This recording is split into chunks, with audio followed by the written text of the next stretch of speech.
Hello,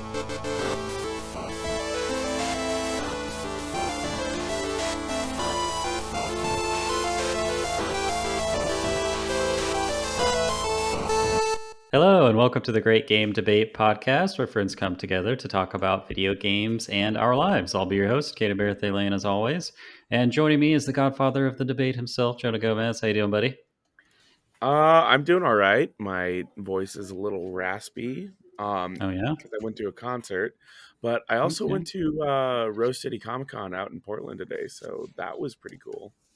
Heck yeah, dude. Sounds like a great time. I'm glad Yes, you're sir. enjoying the weekend. And, of course, we're joined by newly hardwired Wes Bates. How you doing, man?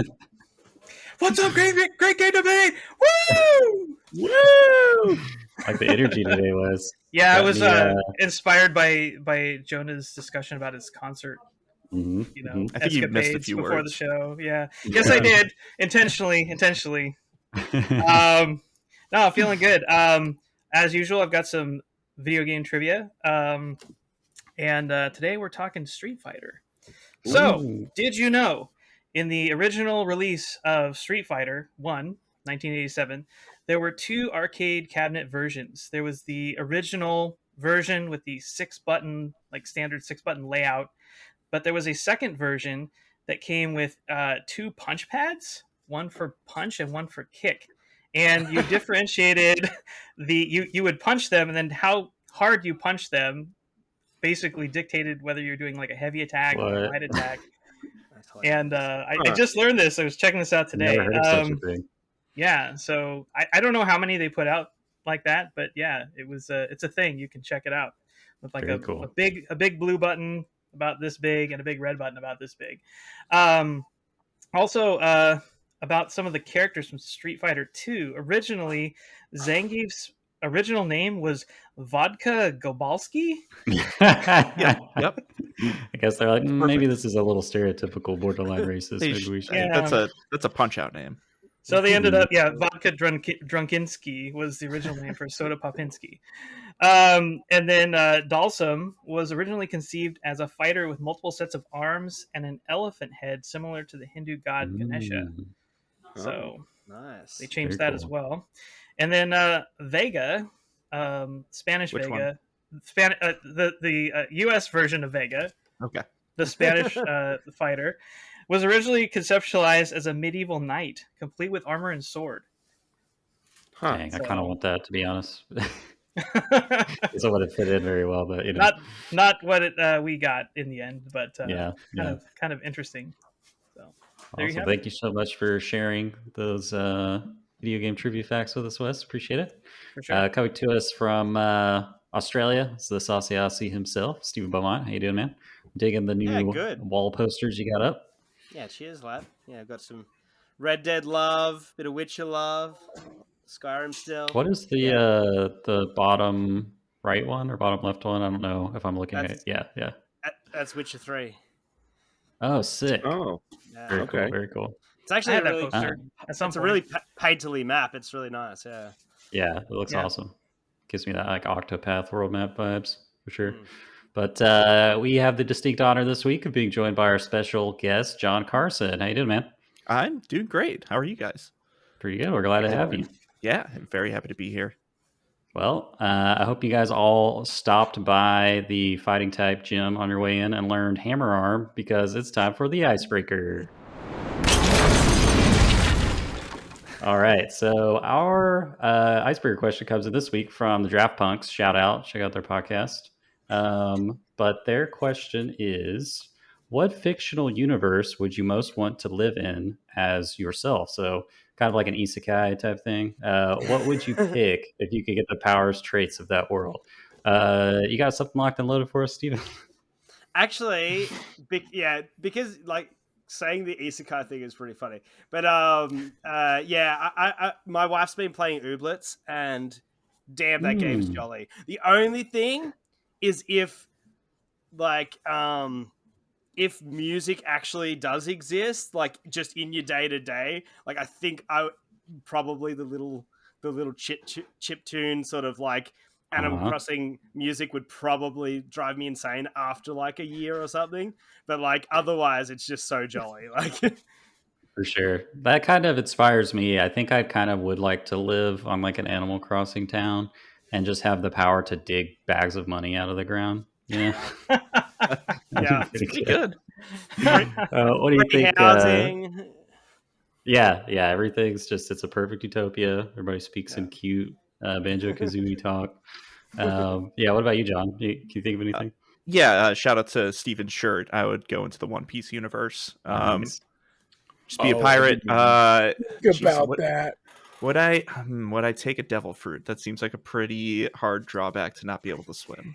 Especially when it's like it's more like 90% of the world is water in One Piece. It's like Yeah, but like no one ever drowns. So let's take a devil fruit. Let's take probably that sick earthquake fruit that Whitebeard had. Nice. Oh, okay. Yeah. The most Oh, man. overpowered. It's not devil that. I fruit. mean, there's more OP ones There now. are. I mean, There are. read the current manga. There's a lot. Great pick. Jonah, you got something in mind? Man, it is so hard. I wasn't even thinking about anime, even though you brought up isekai. That was going to be my question: is if we were going with anything, or is this strictly video games? Well, technically, there's One Piece video games now, so I guess that's true. Oh geez. I don't know if you'd want to live in the world of the video game of One Piece. Burning Blood. Yeah, I'm trying to think of like a video game world that would be fun to live in, and I'm like, oh, maybe Zelda would be fun. Yeah, I was but gonna say, I'm like, surprised you're not jumping. It's to just Hyrule. calamities every 100 years or so. yeah. But there's So a couple am I, like safe havens. You can live in Kakariko and stuff most of the time pretty safely. Yeah. You could be a Kuko farmer. Yeah, but if I'm doing that, then basically I'm just like a random NPC living in the village, and now I don't have technology. So, dang it! I'm so mad that you took One Piece. That was such a good idea, live in One Piece. dude. You can choose the Pick a same different thing. power. Wish I had my flag up here. You guys can start your own pirate crew. Oh, okay, yeah. John, we'll have to figure out what our Jolly Roger's gonna be. Sounds good. I like it. Okay. All right, sweet. What about you, Wes? Well, given the fact that we're kind of like allowing anything, I would say this might be a bad choice, but Dragon Ball, I think probably. Yeah, that's good. I have this recurring dream, and it's one of the best dreams I've ever had, where I am a Dragon Ball character and I can fly in the dream, and I just get that perspective of flying, and it's just something that brings me so much joy whenever I do have that dream, and I would just love to do that all the time. The crappy thing is, like the world or the universe is constantly in danger of being destroyed.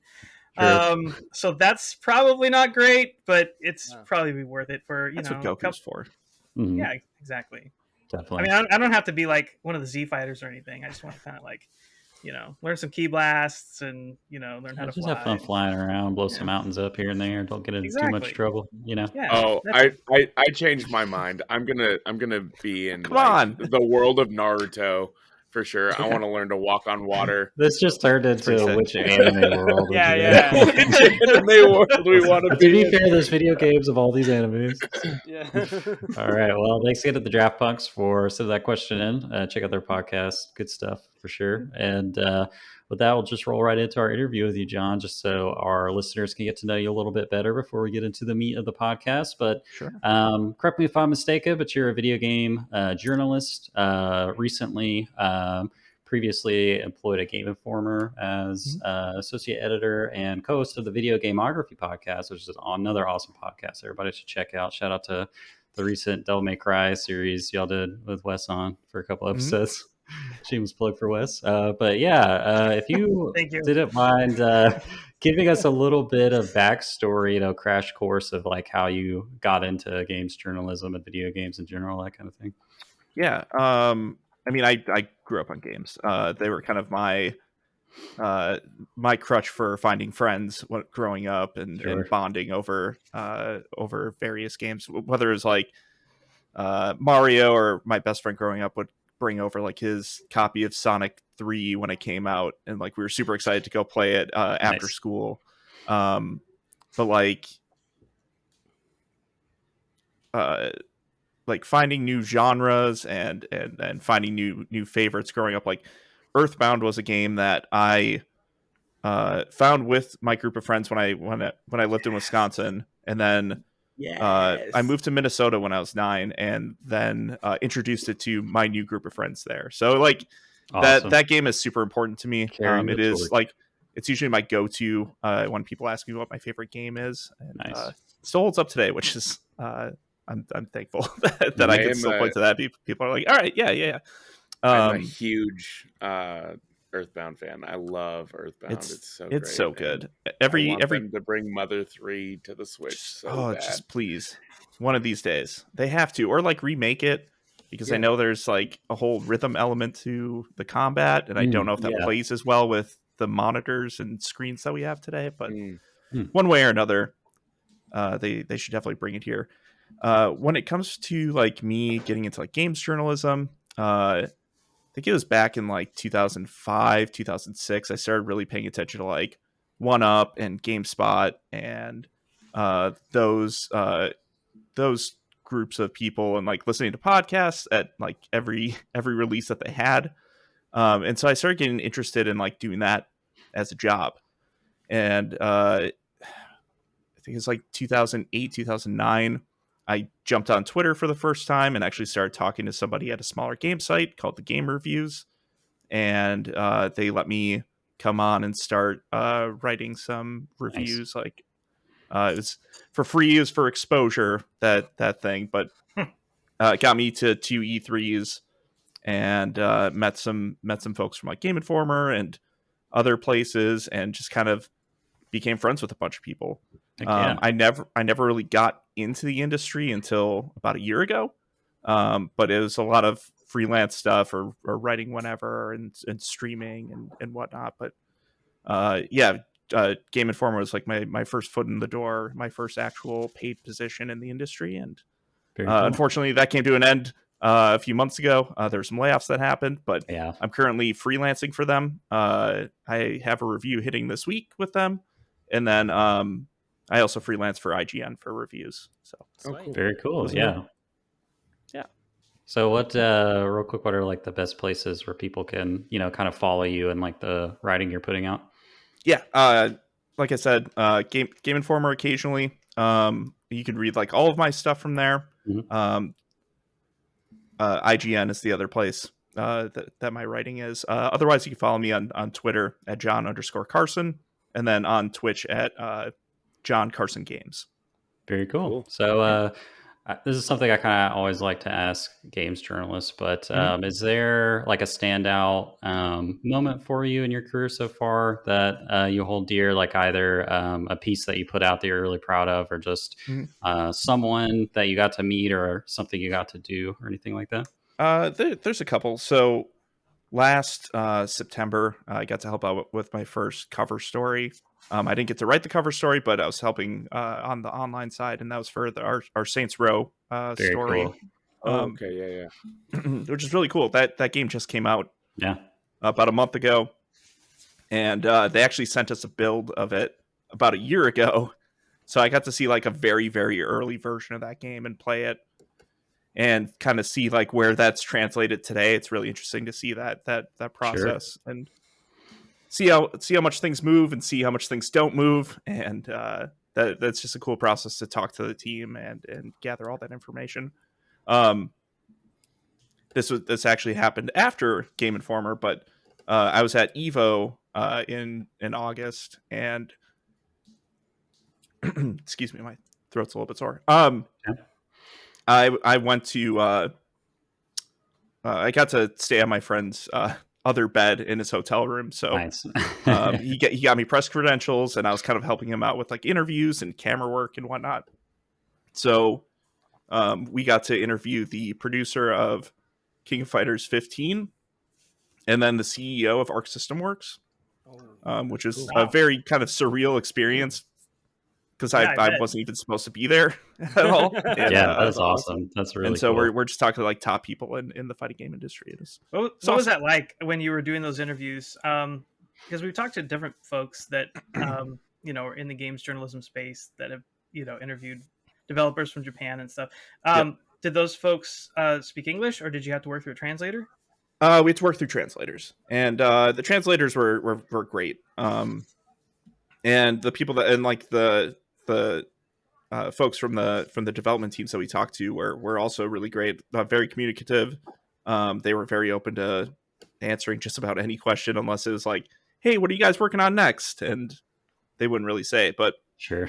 there is that weird disconnect of like, I'm talking to this person, but really I'm talking to this person because they need to relay the information to them, and so it's hard to figure out where to look. Yeah. I always notice that when I I can watch those imagine. videos. It always looks so awkward. Like, who am I talking to? Yeah. Yeah.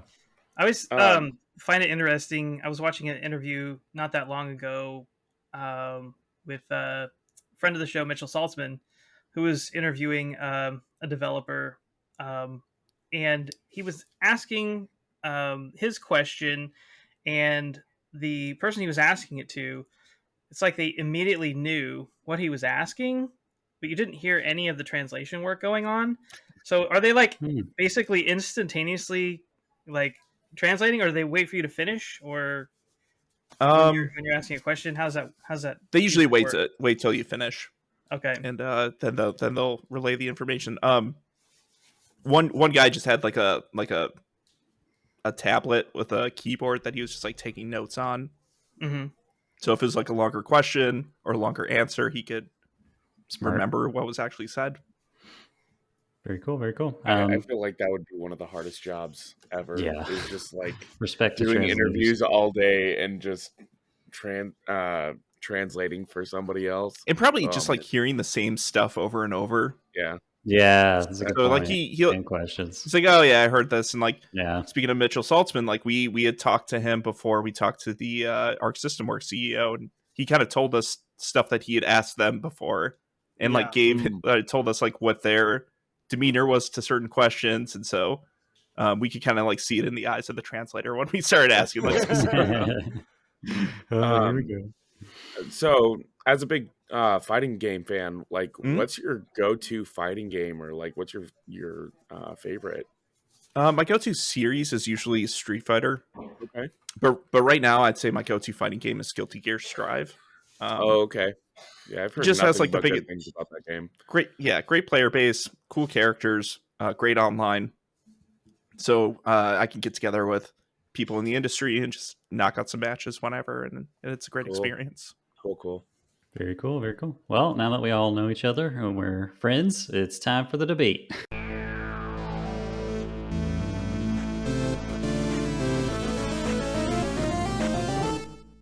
All right, welcome back to the debate, and we got a fun one, a 3v3 monster battle, you might say, with both of our contestants representing their top 3 favorite Pokemon. It's Steven versus John, with Caden as the assist trophy. And I guess now we can ask the contestants, what Pokemon did you bring to the table? John, I'll let you go first. Yeah, mine are from 3 different generations. Okay. They are Gengar, okay, Garbodor, and Deoxys. I have to ask, is it not the main Garbodor? Garbodor, sure. It's like a pun on the word odor, like a smells bad. Garbodor, Garbodor. I like the way Garbodor sounds better. I like the way Garbodor sounds too. Yeah. Okay. Sounds like a so that's why it's respectable. Right. In my eyes. We'll pass it over to Steven. What are your top 3 Pokemon? So my play today is it's interesting. Like I'll explain it in the debate, but it is Pangoro, Alakazam, and Greninja. Okay. Okay, all right.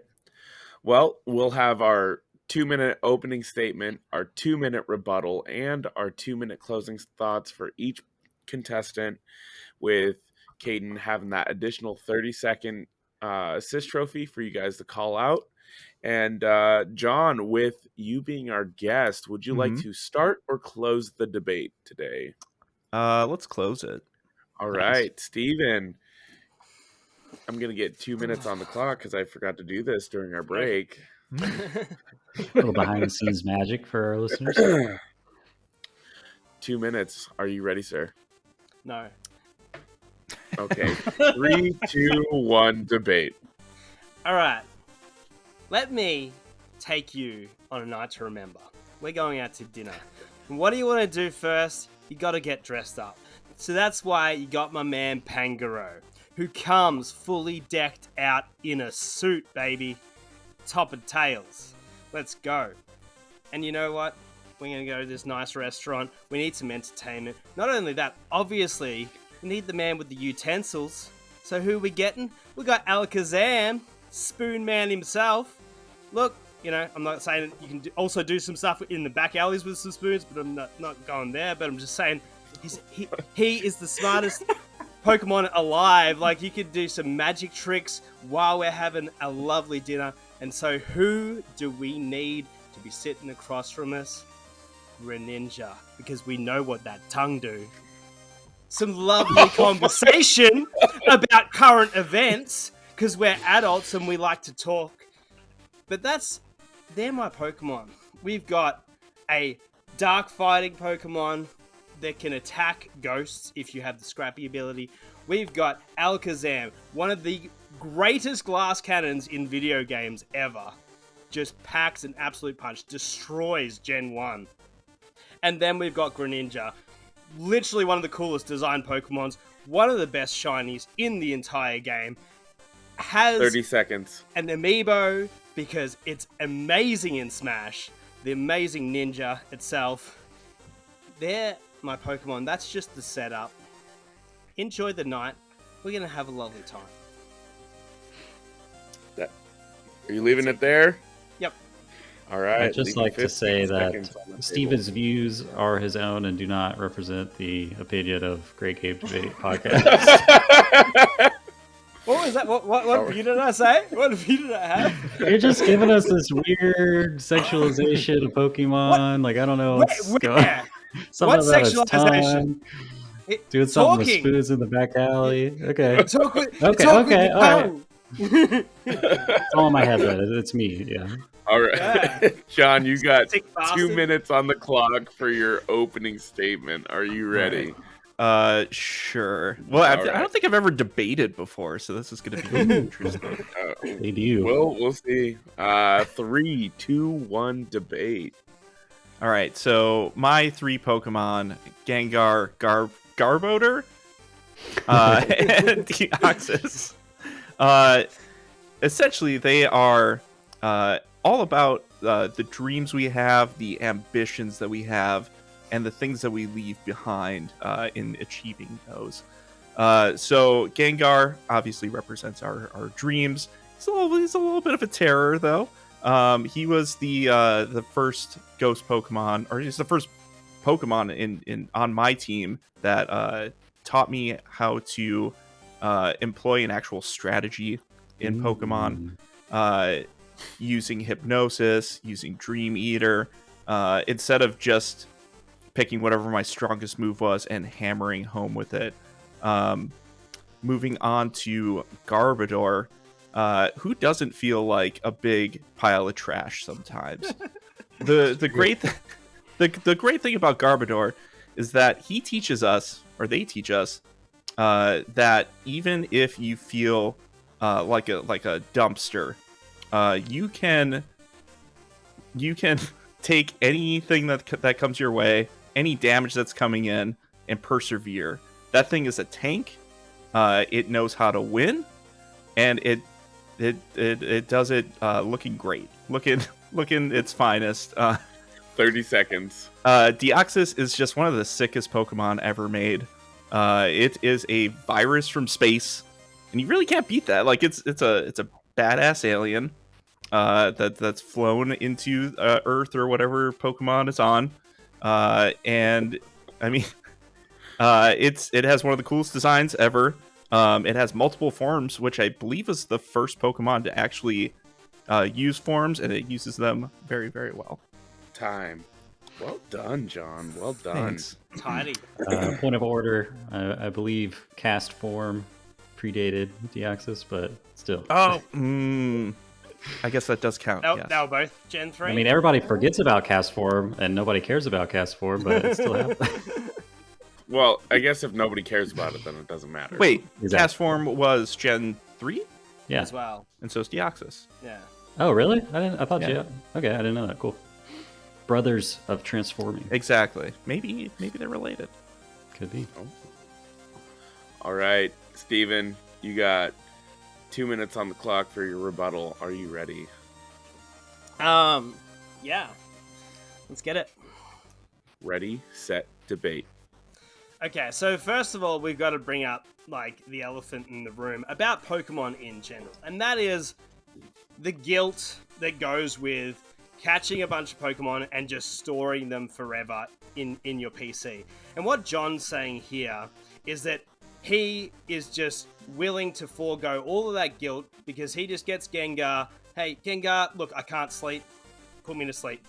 Eat those dreams for me. Get those nightmares out of my head. Look, I want to wake up tomorrow feeling good about my, en masse, stealing of Pokemon from the land and just, trapping them forever on this PC. So, just from an ethics standpoint, you cannot have Gengar as your favorite Pokemon because that's just wrong. I can't agree. Now, Garbodor, on the other hand, obviously, meme police, the sirens are going off, okay?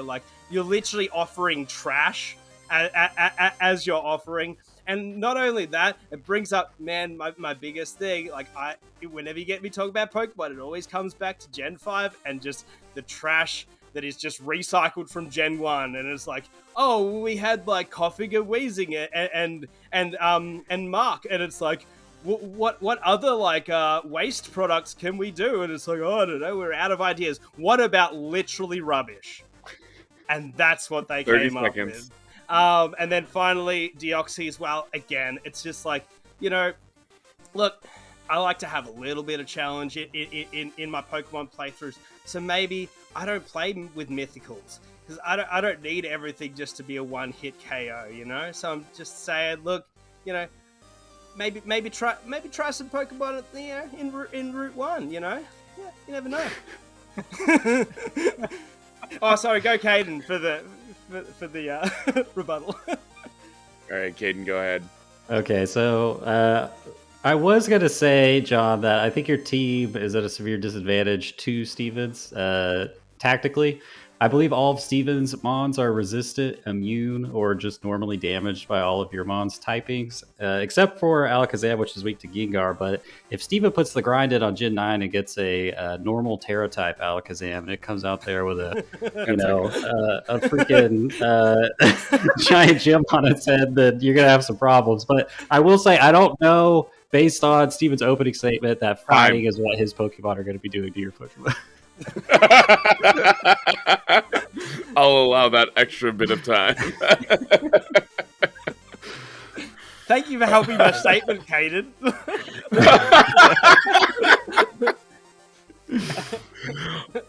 All right, John, you got 2 minutes on the clock for your rebuttal. Just a reminder, you still have Caden as your assist trophy if you want to use him this round. Great. 3, 2, 1, debate. All right, so when we're talking about these Pokemon teams and the three best Pokemon, I want to take them around the world with me and adventure with them. You just want to take them out on a night on the town.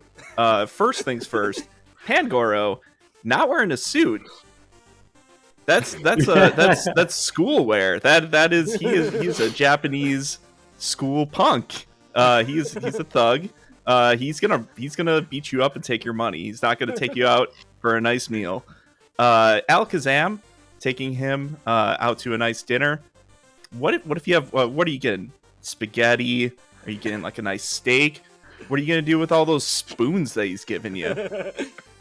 How are you gonna eat anything? That's not. You Wait. I know. Steven, you can't I know. continue, And John. Greninja's gonna get its tongue everywhere. Do you want it tasting your food before you even get to it? I'm sure that's not the tongue play that you were looking for, but it's gonna be a pretty gross date to have with you. I mean, even if you bring him out onto the battlefield, Pangoro, sure, he's gonna put up a fight, but he's gonna get trashed by that pile of trash easily, hands down. Alakazam, you called it a glass cannon. The thing's gonna break in one move. It's not gonna be on the battlefield for more than 5 seconds or so. And 30 Greninja, Greninja, you just give it a nice, well-placed lightning strike, and that thing's toast. None of these are going to stand up to any competitive battles, any wars. They just won't be able to survive. And that's all that I have. Damn. And you know what? Let's pop the assist trophy. Okay. Caden, go ahead. Okay, so when I wrote this, I didn't know what Steven's opening statement was going to be, so it perfectly aligns. But my problem with Steven's Pokemon is that Pokemon like these are the reason why there's 347,000 images tagged with Pokemon on Rule 34, okay? People think if a Pokemon has 2 arms, 2 legs, and it is bipedal, that it's okay to fantasize about boating it, okay? Just stop it. Get some help. If you want to improve the Pokemon roster, just start by axing all bipedal Pokemon, and we're good to go. Time. Perfect. Yeah, the only unfortunate thing about having a blind Pokemon tournament is you didn't get to say like Storm's line from X-Men 1 of like, you know what happens to Toads in a lightning storm. That would have been pretty good. All right, Steven, let's close this out. You got 2 minutes on the clock for your closing thoughts. 3, 2, 1, debate. All right, getting serious now. The main reason I have Pangoro so high on my list is because in Gen 6 I used Pangoro to catch everything, and I bred for a scrappy Pangoro so that it could punch ghosts, which means it can use normal type moves, which means it can use false swipe on ghosts, get them down, make them much easier to catch, like Mimikyu, which is a hard Pokemon to catch. I actually got a shiny Gengar in Gen 6 because of Pangoro, Nice. my boy. That's so good. Alakazam, literally, it's just like one of just the coolest, most OP Pokemon.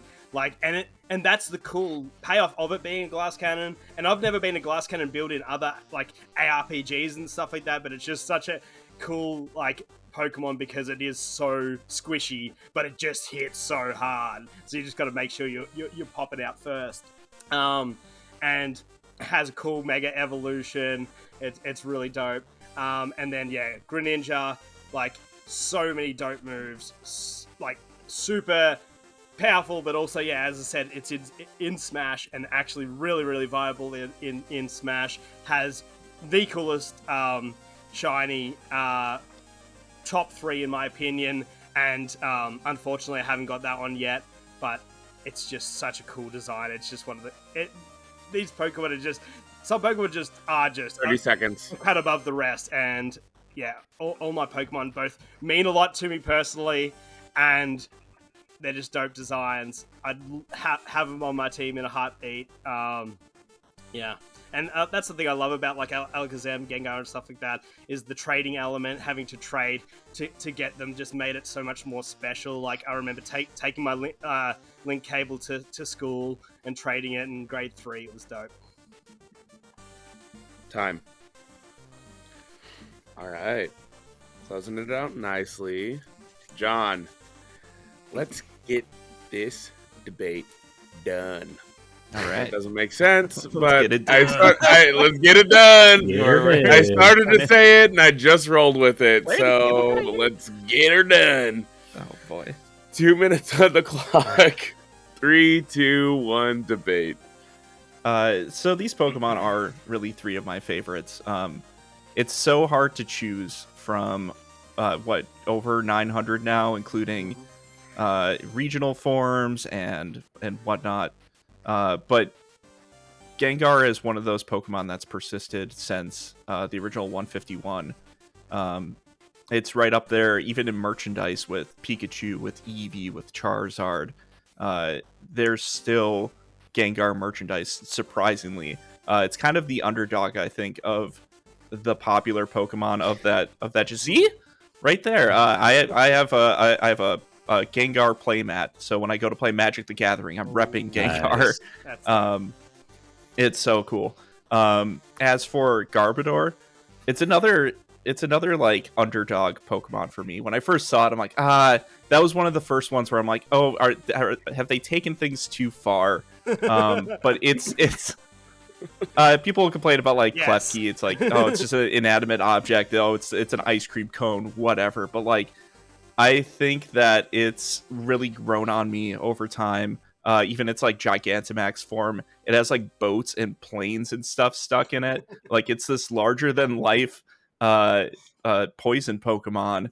It has a lot of character. It is good competitively, from what I understand. I don't really play much competitive 30 Pokemon, but seconds. like that thing is thick. And then for Deoxys, it's not actually a Pokemon that I've ever had, but it's one of those that early on in the Ruby and Sapphire like internet age, and like hearing about it and like seeing pictures of it, like, oh, is that real? Like that's nuts. It has different forms. Like if you need it to be an attacker, it could be an attack form. If you need it to be defense, speed, whatever, it could be whatever you Time. want. Wow. All right. What a And debate. that's the debate. Yeah, that one went places. I love that. It went some strange places, but good places. Debatable. Wes, you've been quiet, so let's hear your thoughts and get your vote, man. This is a hard one to gauge. I haven't played probably as much Pokemon as maybe a lot of the folks here. I am aware of most of these Pokemon. I was having a hard time figuring out which direction I was rolling with this, but I think John's rebuttal was brilliantly done, just so brilliantly done that he won me over with that pretty heavily. Good information from both sides all around. Good debate from both sides all around. Specifically in the closing statements, more on the kind of more logical end, I would say. But just from the brilliance of the rebuttal, I had to give it to John in this case. All right. Very nice. That's 1 point for John. Goose eggs for Steven. Caden, let's hear your thoughts as the assist trophy and get your vote.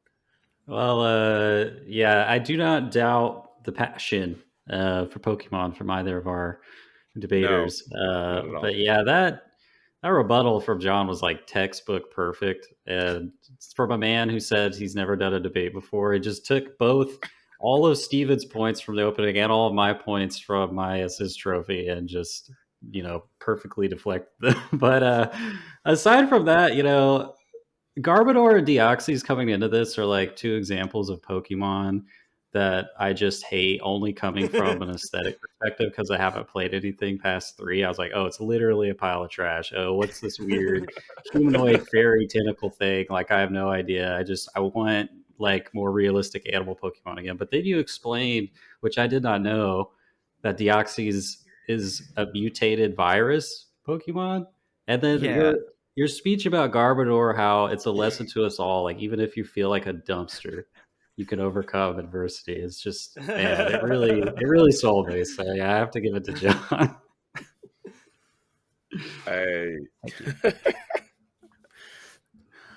Steven, I loved your opening statement, man. You took me on an adventure.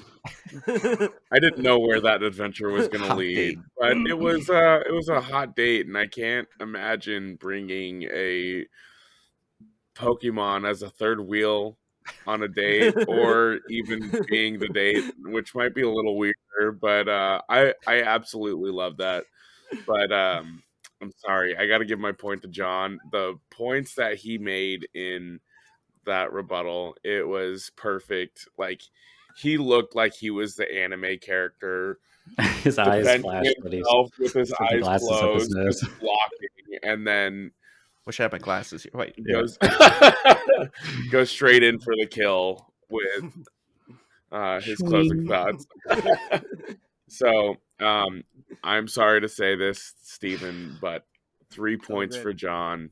Wow. Goose eggs for Stephen. That's so good. The one of the behind the scenes things is I had to take a mulligan because I said to Wes, look, if John chooses a Pokemon that I have, I'll take a mulligan, and so that was Gengar.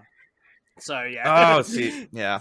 Yeah. I was wondering which one. He mentioned it. I'm like, I can change one. That's fine. Yeah. Who Like, did you swap for it's Gengar? Garbodor, isn't it? And he said, nah, bruh. Who did you swap for Gengar then, Steven?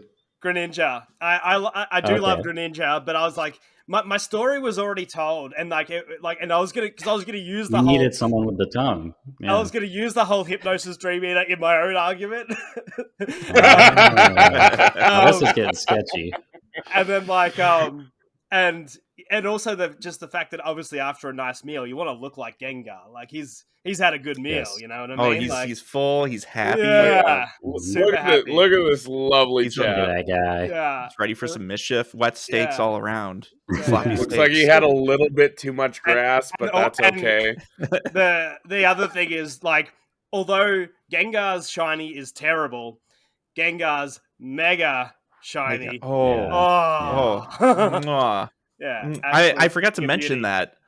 I Um, wanted to bring up like his mega evolution Yeah. and like how terrifying it is, and then his Gigantamax, he just looks Yeah. like a Beetlejuice oh, funhouse. it's awesome. Yeah. It's so good. It's so good. It's one of the best megas. And the other thing is, it's unfortunate that you haven't got Deoxys, because it's probably the best part of Omega Ruby Alpha Sapphire, which I don't particularly love. I'm not a big Gen 3 fan, but you literally ride on Rayquaza into space to go battle Deoxys. It's super cool. Like, it's Wow, one of the so most sick. cinematic parts of any Pokemon game. Yeah. That's awesome. Okay. With that, we will close out the debate for the show, but we got to go back to last week and talk about our excellent Monster Hunter debate. Monsty. Casey representing Monster Hunter World versus Caden representing Monster Hunter Rise. And Caden, you got a few votes, my friend. But yeah? Hey. yeah, Casey take it. took it. Casey took the dub. So congratulations, Casey. You did great. Did Yeah. Casey single-handedly motivate this Monster Hunter World resurgence that's been going on our Discord? Everybody No, fan? that's been going on for a couple weeks Gotcha. prior. So Happy coincidence. Yeah. happy coincidence. Monster Hunter love is going around. Heck yeah. And with that, y'all, we'll see ya in the pitch.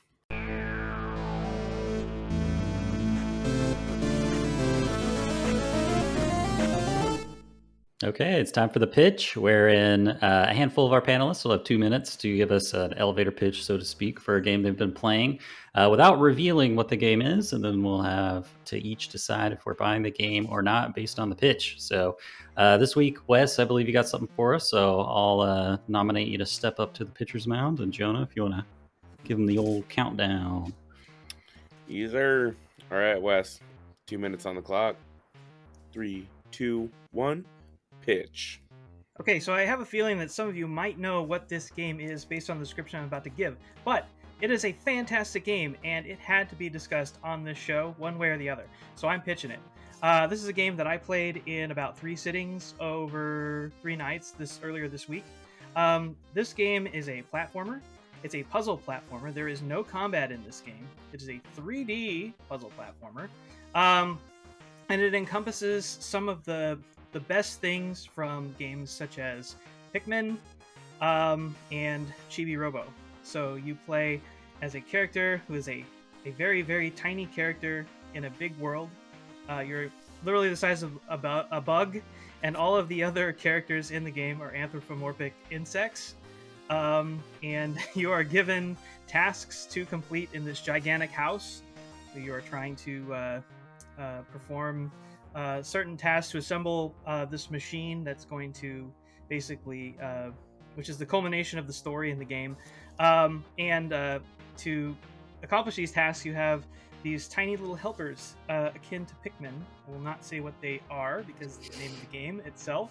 But they can do things like carry things around for you, explode objects or obstacles in your path, build bridges for you, complete circuits to power objects, and other things as well. And it's just a 30 completely jolly time. It's good vibes. It runs great. It's fun.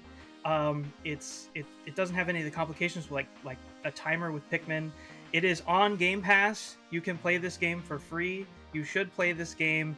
It's a good time. It's short and it's sweet. And please play it. That's it.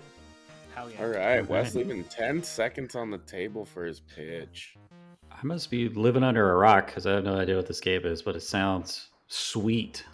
So yeah, I'm picking up, especially if it's on Game Pass. Oh Easy. yeah, Game Pass, baby. Sold. That's all you have to do for Jonah. Yeah. On Game Pass. I already Thanks, have it. Steven. I endorse this what pick. about you? Yeah, okay, Steven knows what it is. John, what do you think? I also know what it is, and I've heard nothing but great things about it, and I can't wait to play it myself. I am in. All right. Steven, you've already at 100% at this game, haven't you? I missed two. Okay. I missed two achievements. Yeah. So, Steven, why don't you go ahead and tell everybody what the game is? The game is Tinykin, and everyone should play this game. Whether you like platforms, Yes, please. whether you like puzzles, whether you like just having a chill time with gorgeous art, like you should play this game. Especially if you like Levolution, like play this game. Okay.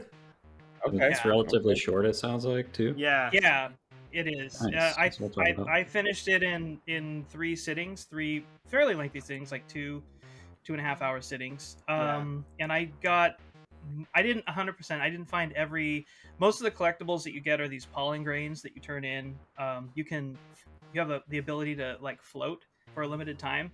And there's one character, you collect the pollen grains for them. They're like a brewer, and they reward you for collecting the pollen that they use to brew this drink with extending the amount of time that you can float. Nice. So I didn't collect every pollen grain in every level. I think I did in like 3 of the levels. But there's usually like 900 to 1200 pollen grains. Those are just the base collectible. And then there's also specific quests that you can do, mini quests within each level to get additional collectibles to fill out kind of like a museum. It's like a mini quest. Mhm. It's just a great game. Came out of nowhere for me. I was talking with friend of the show, Beaten Down Brian, about it. I heard about the game on MinMax and their podcast, and they were all super high on it. And I tried it on Switch, so it's on Switch too. It runs great on Switch, so if you want to play it on that platform, it's available there as well. Regardless of where you play it, you should play it. It's just That's great. nice Awesome. that the main collectible for the game is like has functionality. I Yeah. like that a lot, honestly. Love that. That's really nice. Cool. Well, glad that's on my radar now. Thanks, Wes. Next up to the pitcher's mound will be John. So, Jonah, whenever you're ready, give him the countdown. And a 3, 2, 1 pitch. All right, so the game that I've been playing is something that I've dabbled with over the last couple of years, and it's something I've been playing nonstop for the last 2 or 3 days now, and it is a indie Kickstarter MMO RPG. But tell me if you've heard this before.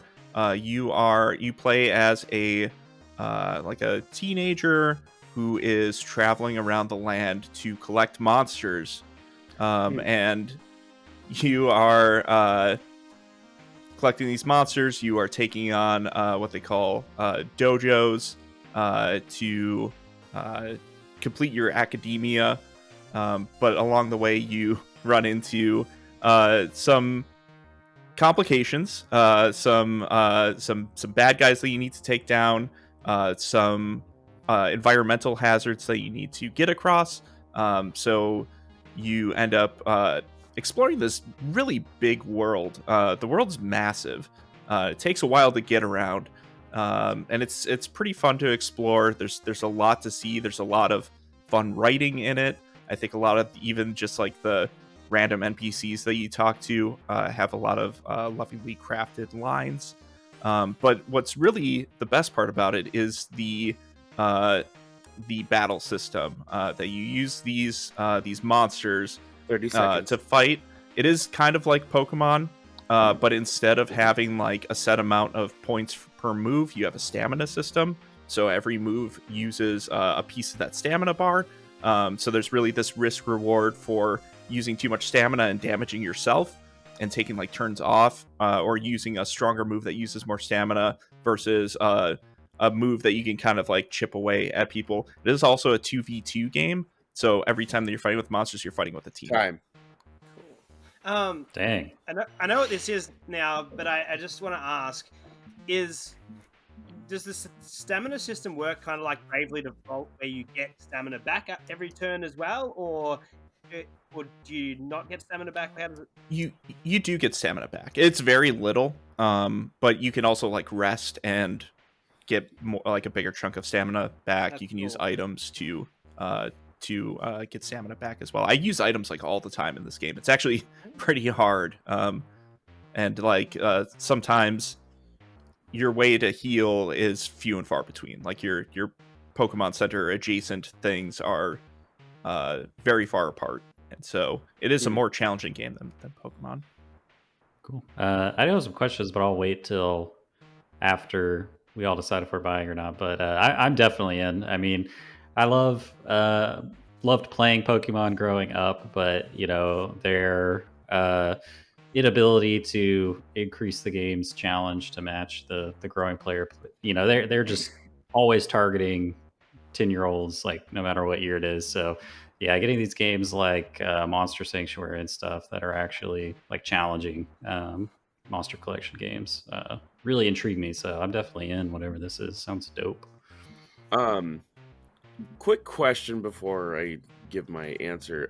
How's the like co-op nature of this game? Because you said it is an MMO, correct?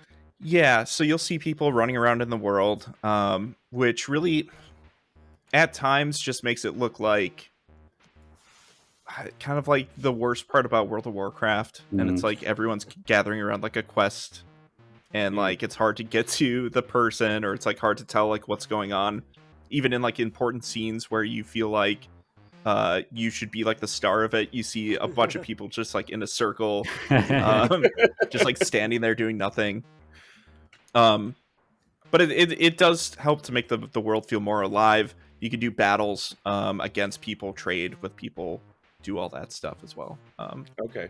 So it's superficial for the most part, but it does remind you that you have other people that you can communicate with. And are there team battles? I don't know.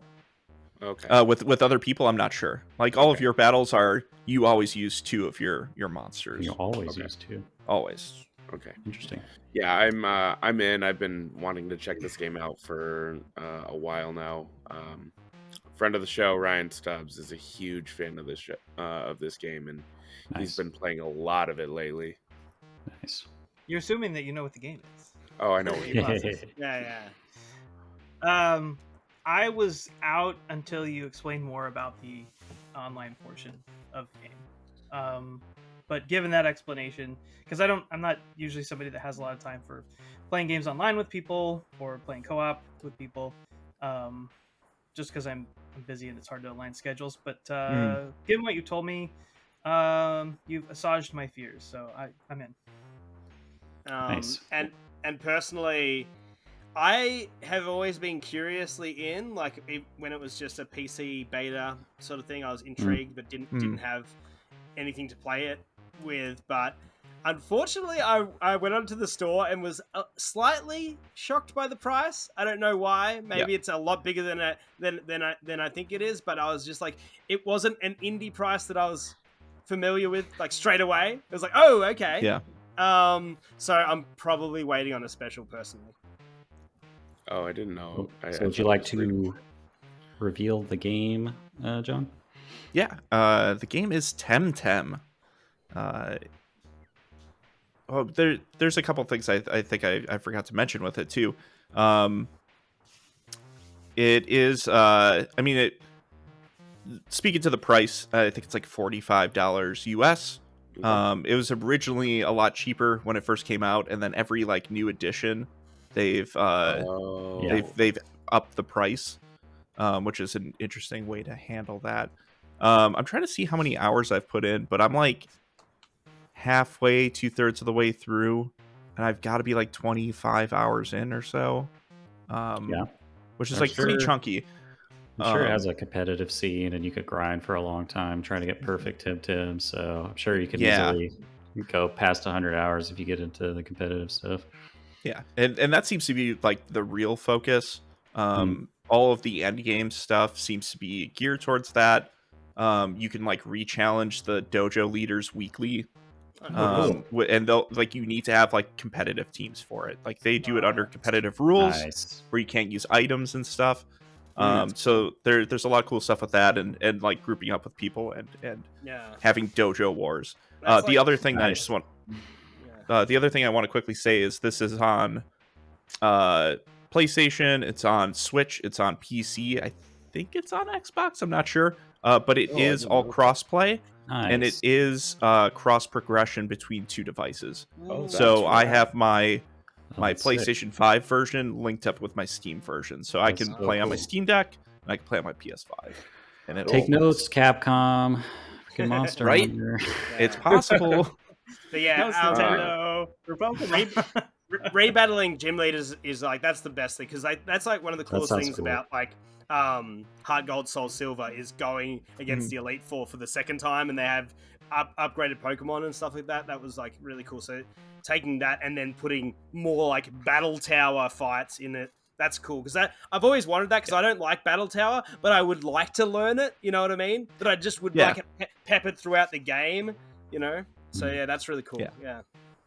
I think it would be Um, fun to have an RP character where you just pretend to be an NPC from Pokemon, where you just have like 3 Caterpies and you just challenge every player that's coming through Yeah. the route. Yeah.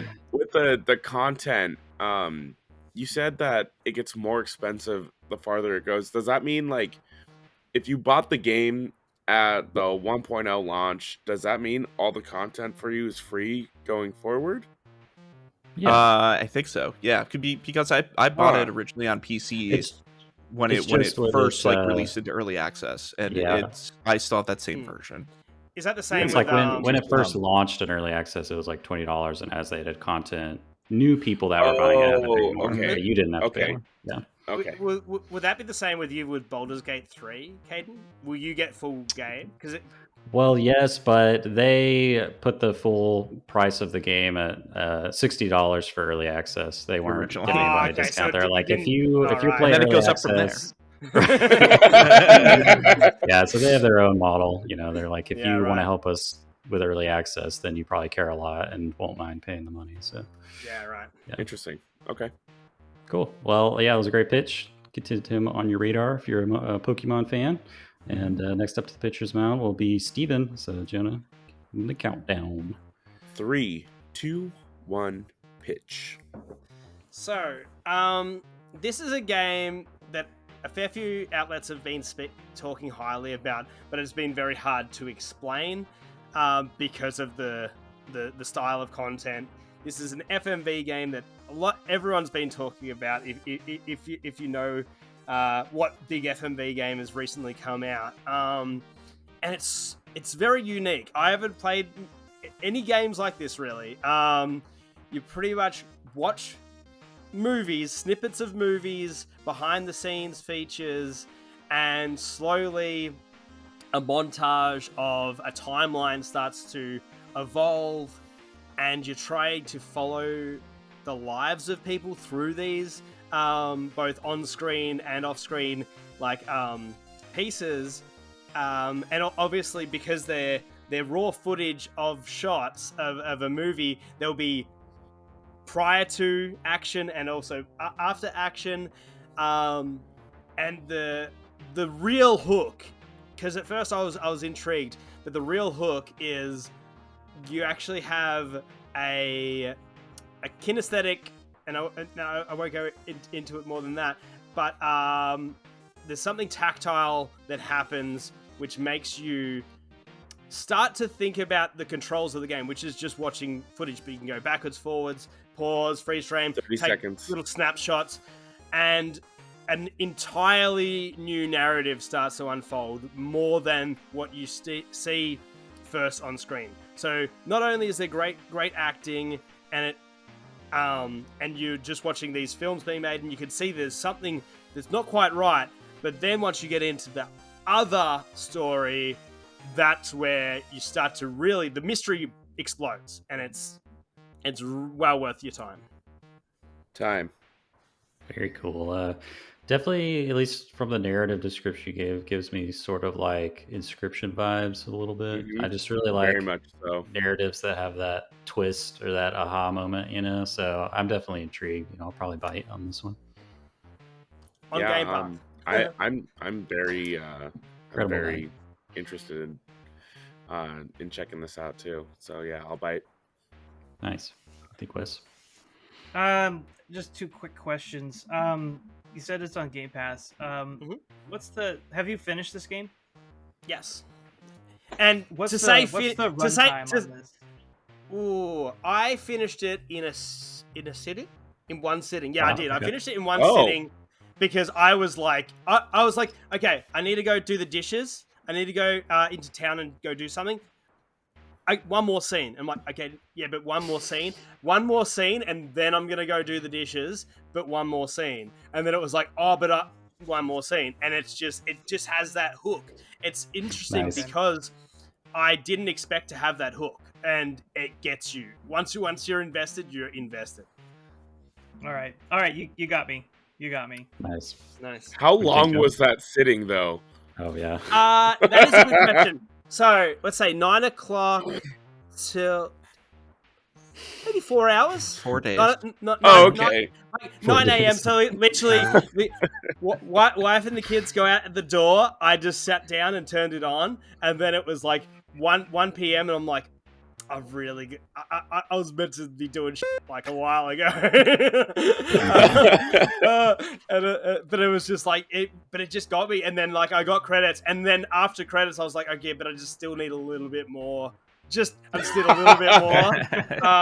Because there's still so much mystery to uncover the more you scrub through the footage, because it's this cool puzzle game of like pause on an object, and then it's like a point and click adventure where it's like, okay, I'm going to click on that person's face, I'm going to click on an apple or a picture frame, and then that's going to take me to another thing, because everything is a window to another scene, and it doesn't even have to be, because there's three movies that you're scrubbing through, and you can click on a door frame, and then it'll go to another door or a window, because it's in a rectangular shape, or you can click on a bottle of alcohol, and then it'll go to a wine glass or something like that. And so like the way you can find all of the cells, or all of the clips, is like just so interesting. And just like, because at first I was just like, I didn't know what I was doing. I'm like, I'll click on people's face, for the first like 30 spins, and then I was like, well, what about the clapperboard? And then I'll click on the clapperboard for 30 spins, and then like, yeah, it's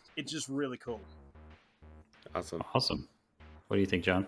I'm gonna cheat a little bit here. I say yes to the pitch because I love that you love this game, and I love the enthusiasm behind it. And I know the game, I know what game it is, and I know that it's from a pedigree where people really enjoy this studio's games. However, just the type of game it is, I'm gonna have to say no. I actually turned down the review for this, and really? it was like the same reason. Like, yeah, I want to love these things, but I'm never gonna play them. Like, that's just the way. Like, it's always like last on my list. Like, oh yeah, I've heard nothing but great things about it, but there's a mental barrier. I'm like, do I want to play that right now? But I'm super happy that people are enjoying this. And are having their minds blown by it. I almost wish this was like a physical thing that like someone would give me like actual cards, and I'm like actually working like a detective, and like, oh, I've seen this. I'd like to get a face, and someone's like, okay, here's a face card or something like that, and then you try and solve the mystery, because it could work really well like in like, you know, in an actual like tabletop game. Because yes, I do understand like it's not a gameplay, you know, you're not having, you know, an amazing gameplay journey, but it's the narrative is definitely gripping, because I am gameplay first. You know, a lot of people say, oh, I'm narrative first or I'm graphics first. I am gameplay first every single time, but this one got me. So yeah. Nice. You know what? Maybe this will be my first. It's easy. Oh, Nice. Turn it around. All right, So so hear what the game our, is. yeah. Let's hear what the game is. So literally everyone download Immortality on Game Pass. It's a really good time. And like I said, like you can get to credits in roughly about 4 hours is the time sync that I did it on. I solved the mystery without realizing it because of the dual layer narrative going on. Like I was watching a different narrative happen, and it was like, oh, you found out, and I'm like, did I? And then I went back and watched it. I'm like, holy shit! I did not know. Yeah, and so like, yeah, it can, yeah, it's surprising. Yeah, it's cool. It's pretty interesting. Well, It is from Sam Barlow, who did Her Story and Telling Lies. Right. So it's the now king of FMV games. Yeah, I guess so. Yeah. Well, guys, that was a great round of pitches. Got Tinykin, Tim, and Immortality. A great little bunch of non-AAA mainstream games, I guess. So with that, I'll turn things over to our resident game master, Wes, for the game.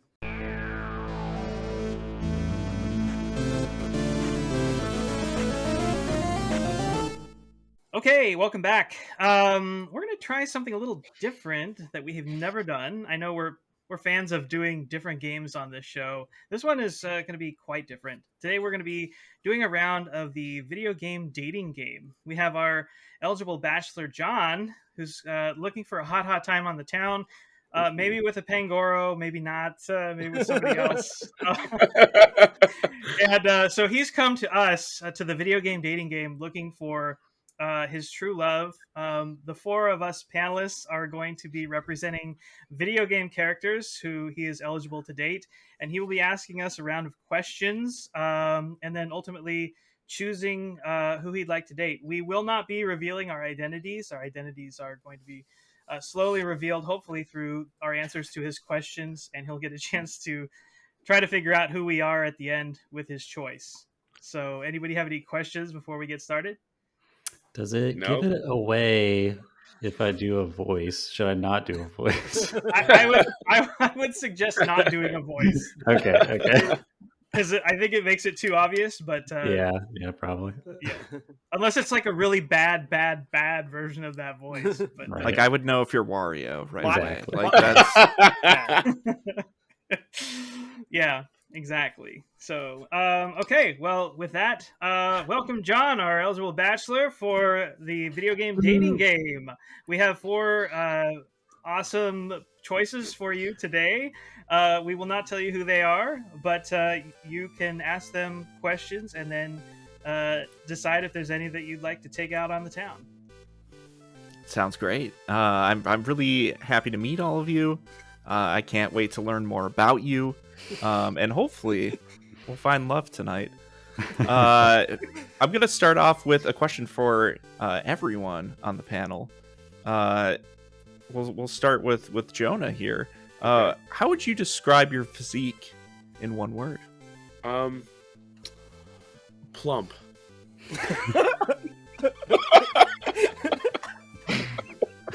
Watching John, as they say, more cushion. We should refer to ourselves as Bachelor 1, 2, 3, and 4. So Okay, Bachelor 1, 2, 3, I'm 2. and 4. Caden is 3. Steven is 4. Gotcha. Okay, that makes it a little better. Jonah, you leave nothing to the imagination.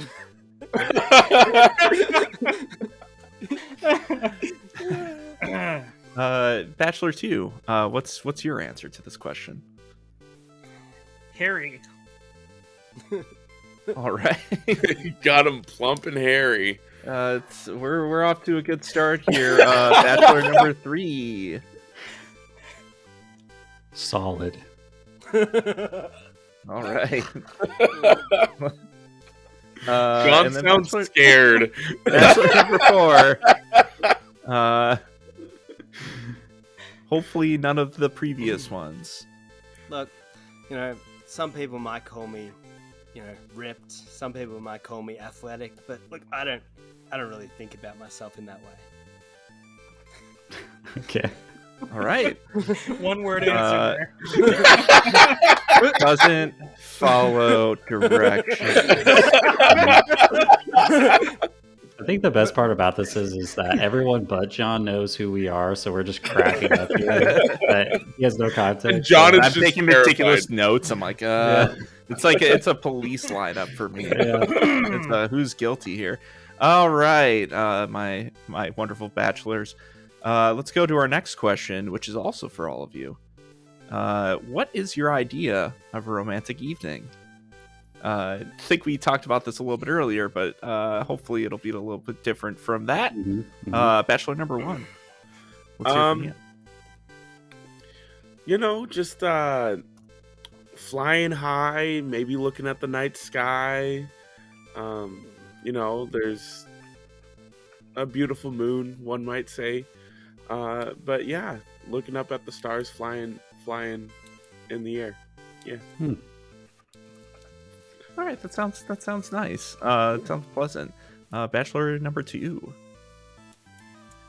We're gonna go Same to a Chinese restaurant, and we're gonna get some delicious Peking duck. Then we're gonna go to a busy town square, and we're gonna people watch, because there's some hilarious, stupid-looking people out there that are so fun to laugh at, and I just love going to places just to laugh at people. It's one of my favorite things. Who doesn't love to laugh? And we'll have a great time. Public setting. It's nice now that we're being a little bit more free from the pandemic. Bachelor number 3. What's your idea of a romantic evening?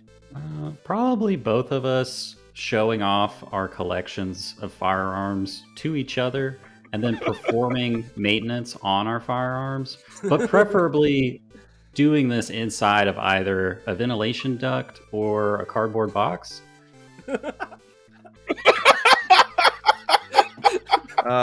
That's very Intimate.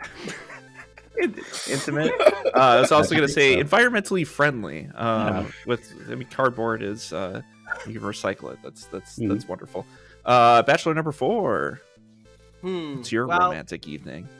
First of all, I'll make sure my hair is perfect. So I might be a bit late, maybe 4 hours late, because I really like to take care of my hair. But then I can take you to exotic locations. Maybe in Spain, we can go. You may not last the night because, hey, it's going to be pretty explosive. But it'll be memorable all the same. It sounds dangerous, and danger is always a catalyst for romance. All right, let's move on to some individual questions here. We're going to start with Bachelor number 1. What would you say your best qualities are? I'm quite the cartographer. I'm pretty wealthy.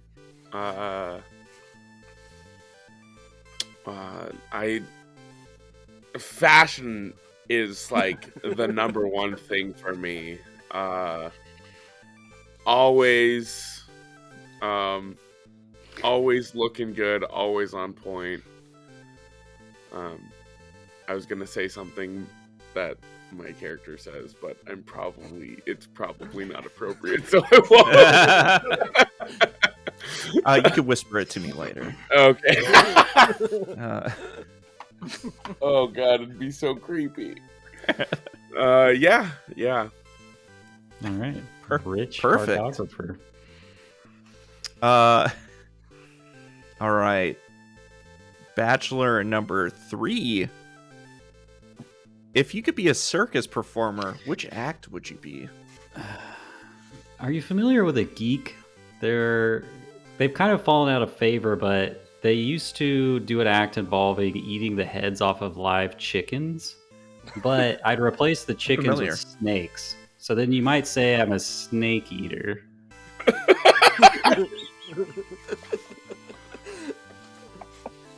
That's a little bit creepy, but I liked it better when we were talking about chickens. Then snakes are a little bit creepy. Bachelor number 2.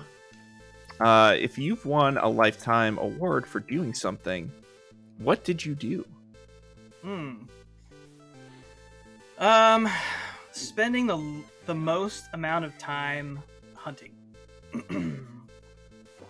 Lifetime Achievement Award. Most time hunting. That's really interesting. What kind of stuff are you hunting? Different wildlife, mostly different types of fowl. Okay. Well, I wouldn't want to run afoul of you.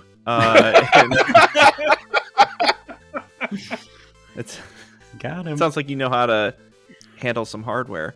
Let's go to. You know what? We're going back to Bachelor number 3 for this next question. What mistake have you made in the past that you'd love to delete from your history? Clear my search history.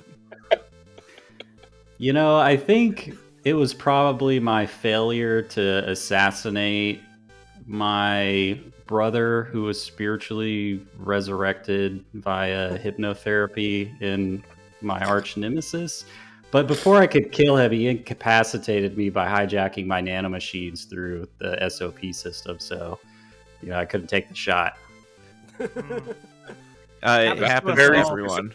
Yeah, Really, it's just a passage in everyone's Performance life. anxiety. Exactly. I hope that you can get past that one day. Me too. Me too. And it'll I make hate you. it when my nanobot doesn't work. Mhm. I hate it when my brother's resurrected. Yeah. He was supposed to stay dead. Bachelor number 1. What is the biggest challenge in life? What is your biggest challenge in life? When these damn kids always pop my balloons, Just that, The ones that you have right next to you there? No, they just run around the town. They're always trying to pop my balloons, or they are, and it's just frustrating. Well, that sounds a little bit deflating, and I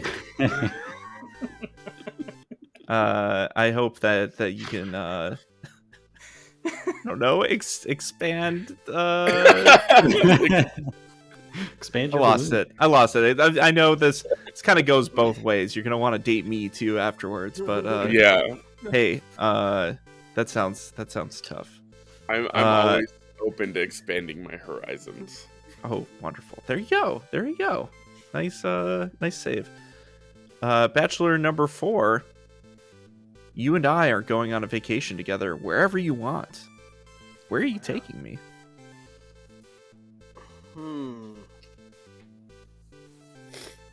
An unspecified location in Europe. So...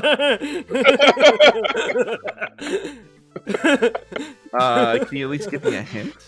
Well, actually, if you want, look, I know sometimes it's a little bit expensive to fly. We can stay in America. We'll just go to the city. I just got a job there, so maybe we can meet up at a diner. And yeah, so it'll be nice because I'm new to the city, so we can explore it together. Maybe we can check out, maybe even the police station for a little bit.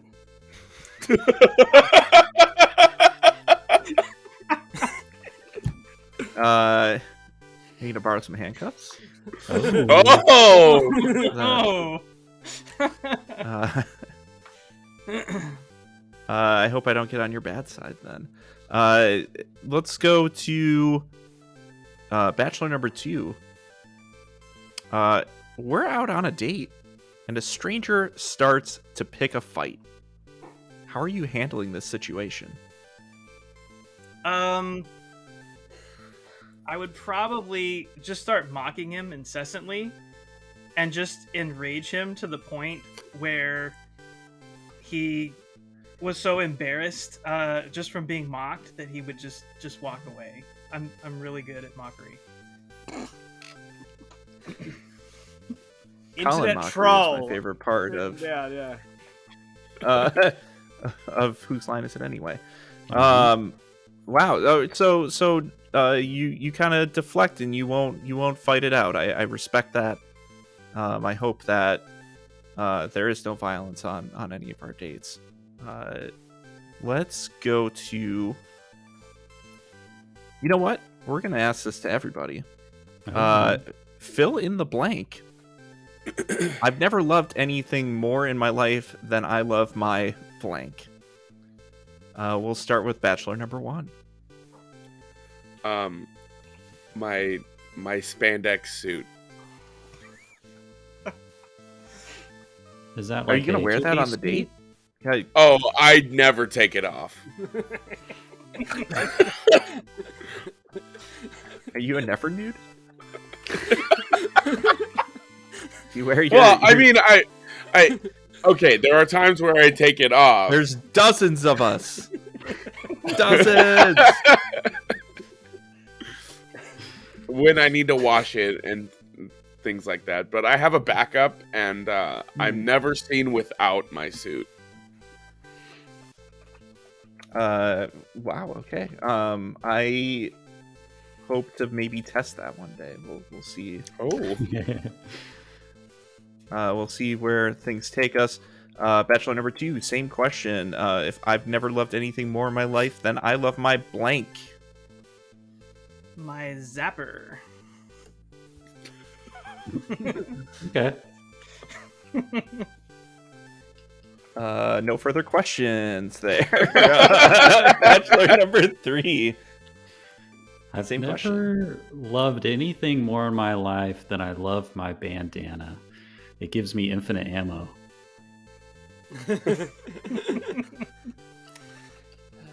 You're gonna have to tell me what story you get that from. That sounds very Yeah. helpful. Bachelor number 4. Same question. This is so hard. I really want to say hair again. I've probably never loved anything more in my life more than my suplex. Yeah. oh yeah. Ooh, a man who loves wrestling. That's something I can get down with. All right. And then last couple of questions here. Let's go to. Oh boy. Let's go to bachelor number 1. What is your favorite store to shop at? It's funny you say that because I am a merchant myself.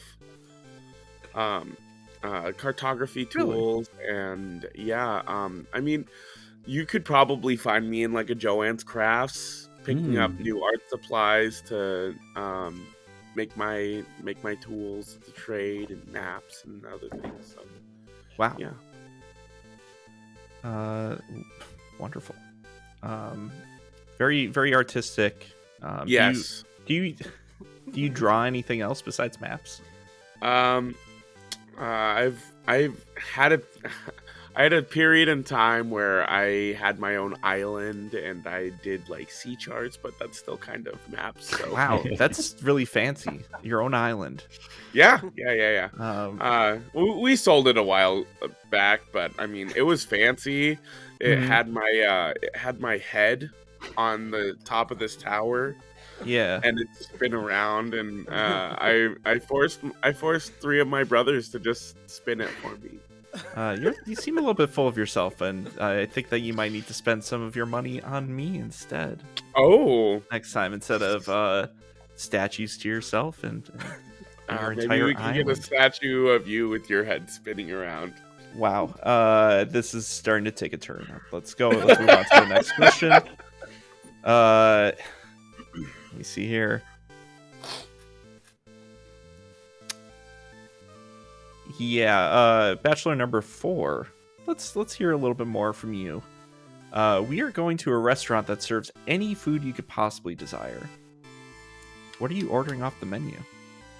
I'm honestly, look, I'm a pretty easy man. I like my herbs. So like your reds, your greens, yellows, and also like I always chuck in like a nice golden egg. Yeah, like I'm pretty basic. Can do fish. I'm a bit of a pescatarian, so can do fish. So yeah. Wow. I'm mostly a vegetarian, ripped man who loves that herb. I'm sorry, where I live, that herb is not legal, and I think that we might need to find something else to enjoy. Let's move on to our last question. I want to hear from everyone again. What is one item from your bucket list that you want to accomplish? You know what? Let's hear from Bachelor number 2 first. That's a good question. Oh, okay. Sorry. Glad he said something. Hey! Wait your turn. Go. One item from my bucket list. That's a great question. I would love to enter a shooting competition and never miss a shot. Like have a perfect run through a shooting competition. Wow. Yeah, Exciting got and Bachelor ambitious. number 3 excited. Yeah. A lot of shooters around here. Bachelor number 1, since you were so excited to answer, let's go to you next. I just want to become a true fairy. Yeah. I mean, no. That is my dream, is to become a true fairy. That's admirable, and it's really important to be your true self. Yeah. And let the world know. Mm-hmm. Bachelor number 4. So- what is the one thing on your bucket list? One thing on my bucket list would be to not be betrayed by a femme fatale. So maybe it'll be you.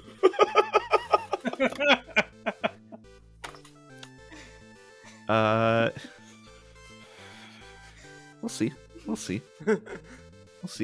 I'm not that trustworthy myself. Let's go to who's left? Number 3. Yeah. Bachelor number 3. I think I'd just like to see one day my adventures come to modern platforms. Maybe even go on a brand new adventure. What on Broadway or something? Yeah. But until then, I'm okay just hanging out in the waiting room, Netflix. sneaking around. I've got some buddies in the waiting room too that I can hang out with. My buddies, the Masons and the Belmonts, so they'll keep me company until I get to go on a new adventure. And your That mushroom sounds dogs? nice. Wolf dogs, yeah. Well, that sounds wonderful, and thank you all for being so open and honest with me about all these questions. Gosh, this is a tough decision for who I would want to date.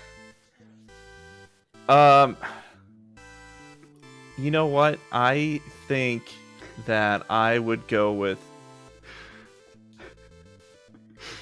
I mean, Bachelor number 1 just sounds like a lot of fun. Sounds like he has plenty of jewels. I wish I had confetti right now to throw. Yeah, please throw it. Throw it.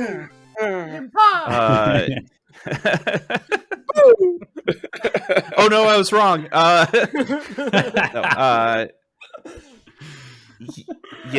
would go with Bachelor number 1. Should I guess who you all are? Yes, Please. yes, Okay. please. All right. So, Jonah, you're obviously Tingle Yes. from The Legend of Zelda. No, The thing that tipped me off was was really the merchant part. And then like having your own island, it clicked in my brain. Yeah. It wasn't the spandex, it wasn't the cartographer thing, but it all came together beautifully. I'm surprised you didn't get it with like the kids in the throwing the balloon, popping your or popping my balloons. balloon. Yeah, I'm like, what does that mean? Like, is this like a balloon fight thing? How deep are we going? Right. Bachelor number 2, Wes. I'm still a little bit confused, but I think it's Ichigo from Yakuza 7. Oh, That is not correct. Oh, not correct? That is no, you are not correct. Oh, okay. When you mentioned Peking duck, that's like a big thing in Yakuza 7. And then going out into public and mocking people, that's also something that he would do. So I kind of like latched onto that, but the zapper. Oh, you're the duck hunt dog. Duck hunt dog, yeah. You're the duck hunt dog. This all makes sense. This is all coming together. I would never have gotten that ever. The zapper. I'm like, where does the zapper fit in to Yakuza? Caden, you know, This is. I feel like you either just know this or you don't. I knew it depending on if you're a immediately. fan. It was okay. but which one are you? Are you Naked Snake? Are you Solid Snake? Are you? Do you have a guess based off? It sounds like Naked Snake, because if we're talking Snake Eater and we're talking femme fatales and all that stuff. I mean, cardboard boxes, guns, all that's any snake, but those specifically, I think, would be Naked Snake. Yeah, I think if I'd had a different question, it would have been more obvious. But I was actually supposed to be Solid Snake, and I thought the Snake Eater would probably throw you off, but I decided to do it anyway. But yeah, it really did. You know, he's a clone of Naked Snake, so it's basically the same person. So, same thing. Yeah. And then Steven, Bachelor number 4, you are Raccoon City PD's own Chris Redfield. Wow. I really thought that would be really hard to figure out. No, not. You're not Chris Redfield? No, nah, he's not punching no boulders. Yeah, I talked about my hair. I talked about my hair. Oh, are you Wesker? Oh, Leon? Leon's? Yeah. Oh, We got there. Is Leon suplexing things? Have you played Resident Evil 4? Chris In never 4. goes to the police It's been a department. while. Yeah. Chris has never Spain. been back to work. Shoot. Yeah, that's. And you got the right series. And I really wanted to, like, when I realized about the date, I should have said we'd go to bingo, seeing as that's what he says at the end of the village scene. I don't think he's that ripped though. He's athletic. I can see he's how not you as got ripped as lost. Chris. Yeah. I said athletic. When I think ripped, I'd think Chris too. Yeah. But I should have gotten it from the Spain part. I didn't say I love to do anabolic steroids. Like, wait, did you say you should have said like on our date, or like if we were going to be doing something on a date that you would just like leave me in a dumpster for an hour while you took care of other things. But that was fun. That was good. Yeah, I like that a lot. Congratulations, John. You and your date will be enjoying a nice, lovely vacation on Eventide Island. Good. Nice. So we get stripped don't right bring out, anything, man. is what you're telling me. Yeah. Survive for your lives. All expenses paid there. Exactly. Yep. All right. Well, awesome game, guys. Thanks for playing along with us, John, and thanks to Wes, the mastermind behind the game. We have to do this one definitely again in the future. It was a lot of fun. But with that, we made it to the end of the podcast. Congratulations, guys. So we'll go around real quick and just have our final thoughts. I'll kick it to Jonah if you've got any housekeeping and any other final thoughts that you have. Big thanks to John Carson for joining us today. It was a blast having you. You did an excellent job on the game. I am very excited to go on our date. Me too. Portland? I was just out there a few months ago. Wonderful place. And then if you guys want to get some cool GGD merch, redbubble.com. Great Game Debate. You can find it there. We also have a link on our Twitter, which is at Great Game DEB, the number 8.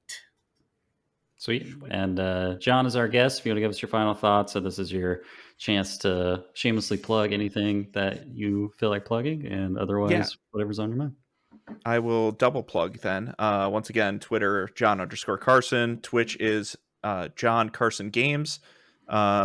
You can check out my latest review on IGN.com for JoJo's Bizarre Adventure All-Star Battle R. And then this week, I will have my review of Temtem up on Game Nice. Informer. So that's why I'm playing that game. I don't typecast me. I do like Monster Collectors, but that's not all that I think about or play. So Very cool. Steven, final thoughts? Yeah, well, I'm going to continue the trend of just shouting out some new tunes. Future Palace just dropped their album recently. There's some really cool, like, sort of synthy metalcore stuff. Their new one of their songs, Flames, I added to my liked list. So yeah. The singer has great voice. It's just really good. It's good driving music. Good for when you're playing like DMC or something and you want something a little bit different. So yeah, get amongst it. Very cool. What about you, Wes? Final thoughts? Yeah, just wanted to thank John again for coming on the show. Thanks for playing along with our interesting game. of course. I think a good time was had by all. I had the opportunity last weekend to go with our friends from the NXS podcast and see the new Dragon Ball Superheroes movie. Ooh, and it was awesome. And I recommend, if you enjoy Dragon Ball, to go check it out because it was great. As our friend of the show, Dash, likes to say, go see Gohan be great again. Awesome. I guess my final thought, I discovered this YouTuber today that's just amazing, at least in my opinion, that I wanted to shout out. Their channel name is just Jordan Persegati. It's spelled Persegati, and he does these insane like horror artist like remixes of things. Like the video I watched, he took like a Pokemon coloring book and he colored them in with like a horror spin, and he did like Pikachu with like a Junji Ito like spiral with his eyeball sitting in it, and he did a Bidoof looking like an animatronic killer robot from Five Nights at Freddy's. Like, it's so good. Wow. But yeah, so I've been your host, Kid Birthday Late. Really great game debate podcast, and as always, happy gaming. Bye. Bye.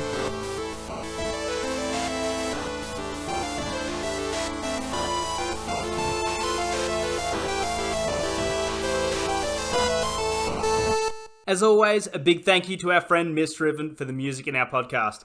If you like what you hear and you want to check out more of what they have, you can pay them a visit on Twitter at MIST_RIVEN 719 or on Bandcamp at Misdriven. Thanks again for tuning in. Till next time.